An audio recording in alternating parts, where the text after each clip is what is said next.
Did you know the US government once made a deal with some of history's most evil doctors? In 1945, America discovered Japan's darkest secret, Unit 731, a biological warfare lab that turned human beings into test subjects. Dr. Shiro Ishii and his team didn't see prisoners as people. They called them logs. They performed surgery on living victims without painkillers, froze limbs to watch them die, injected plague and anthrax directly into healthy bodies.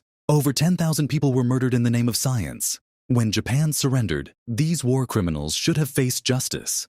Instead, America made a deal: complete immunity in exchange for their research data.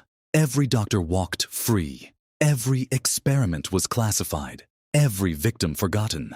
The cover-up was so complete that investigators decades later couldn't stomach reading the files. While Nazi doctors faced trial at Nuremberg, Unit 731's killers returned to normal lives. Some even became respected professors.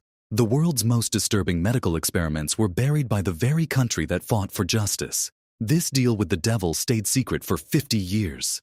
Did you know that in the 1920s, young women literally glowed in the dark as they died? The US Radium Corporation hired hundreds of girls to paint watch dials with radium paint. Their bosses told them it was completely safe. They even encouraged the workers to lick their brushes for precision. "It makes your work neater," they said. What the company knew but never told them: the paint was deadly poison. Within months, the girls started losing their teeth. Their jaws rotted away. Some developed bone cancer so severe their skeletons glowed green in the dark. When they tried to sue, the corporation fought back viciously. They hired private investigators to stalk the dying women. They bribed doctors to lie about the real cause of illness. One by one, the radium girls died while their lawyer fought for justice. Decades later, when some bodies were exhumed, they still glowed. The company had knowingly murdered its own workers for profit. These women's deaths weren't just a tragedy. They were the foundation for every workplace safety law we have today, written in blood and radium. Did you know your neighbor could be a Russian spy who's been living a lie for decades? For over 20 years, Soviet deep-cover agents lived as perfect Americans.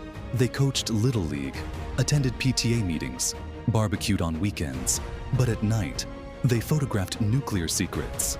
The KGB's illegals program was psychological warfare at its most twisted. Highly trained operatives were given fake identities and dropped into American suburbs. They studied every detail of American life, perfected regional accents, memorized baseball statistics, became the neighbors you'd trust with your house keys. Some maintained their cover for over 2 decades.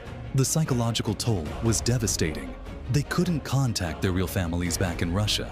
Their own children didn't know who their parents really were. In 2010, the FBI arrested 10 sleeper agents, including Anna Chapman. But declassified documents revealed dozens more operated undetected. These weren't just spies. They were ghosts living in plain sight. The terrifying truth: some of them are probably still out there, living the perfect American dream while serving a foreign power. No idea. His children never suspected. At breakfast, he'd kiss his kids goodbye. By lunch, he might be ending someone's life. For 30 years, Richard Kuklinski was the perfect family man, loving husband, devoted father, successful businessman. He was also one of America's most prolific killers. Over 200 people died by his hands. Contract murders for organized crime families. Each death treated like a simple business transaction. Kuklinski earned the nickname the Iceman for freezing corpses to confuse investigators about time of death. Guns, knives, poison, explosives, even crossbows. He used whatever got the job done. His wife had no idea. His children never suspected. At breakfast, he'd kiss his kids goodbye. By lunch, he might be ending someone's life. When police finally arrested him in 1986, his family was shocked. During interrogations, Kuklinski described his methods with terrifying calm.